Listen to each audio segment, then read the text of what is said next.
The beautiful game is taking center stage in America. The FIFA Club World Cup is underway, and it's not just about goals and trophies, right? That's right. This morning, we are joined by someone who knows the game on a deeper level. Former professional soccer player Jesse Bradley joins us now to break it all down for us. Thanks so much for being with us. So first of all, the Club World Cup now being hosted here in the U.S. What does that say about the growth of soccer in this country? Good morning, Elaine and Jen. That's right. Soccer is growing rapidly. When you consider in the last 5 years, participation, youth soccer, growing over 20%. Kids are playing everywhere, and we see it on playgrounds and teams. Also, coaching. The quality has increased on every level. And with the MLS, we have a top-notch professional league. So all eyes are on New York. The semifinals are coming up in the finals. And we have teams from Paris, Madrid, also England and Brazil. And that tells us #1 sport in the world is soccer. Soccer unites us. That's the design of sport. It should bring us together. You know, as someone who's been both a player and a chaplain in the sport, what does this moment mean to you?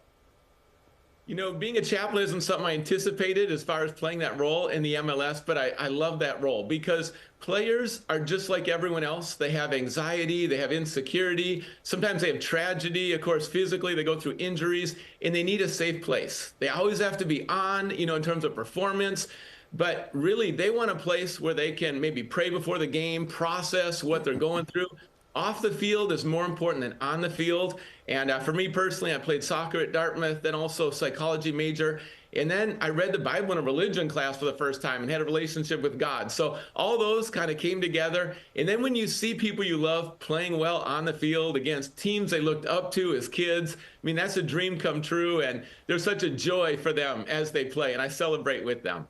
And Jesse, I know we're going to get into a bit more of your personal story in just a moment, but tell us a bit more about how the players benefit by having a chaplain. And it's not just on the field, as you say.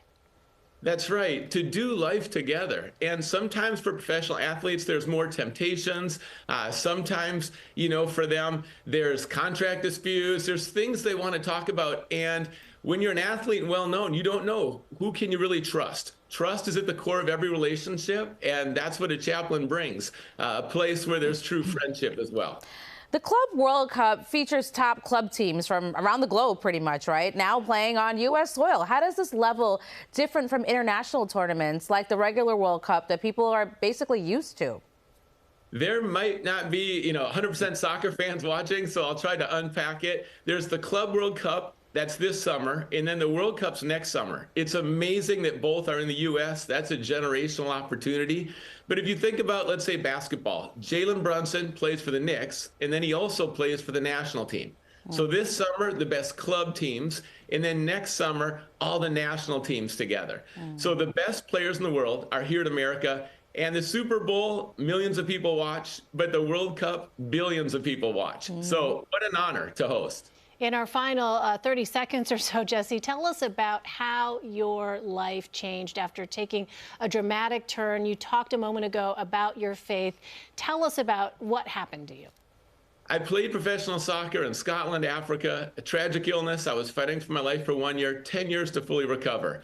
But I say I didn't find hope until I lost it. And, I wrote a book, Power of the Second Thought, renewing our minds by rejecting negative first thoughts, replacing with positive second thoughts. And then my faith grew as well. And cultivating habits for all of us daily that make a difference. JustChooseHope.org is our website. And there's hope that's greater than all of our situations. Hope is available for everyone. So I want to see people, athletes, succeed on the field, but it's off the field where we can really love one another and come together. Wow, very profound. Thank you so much, Jesse, for joining us this morning. The semifinals begin this Tuesday and will be held at MetLife.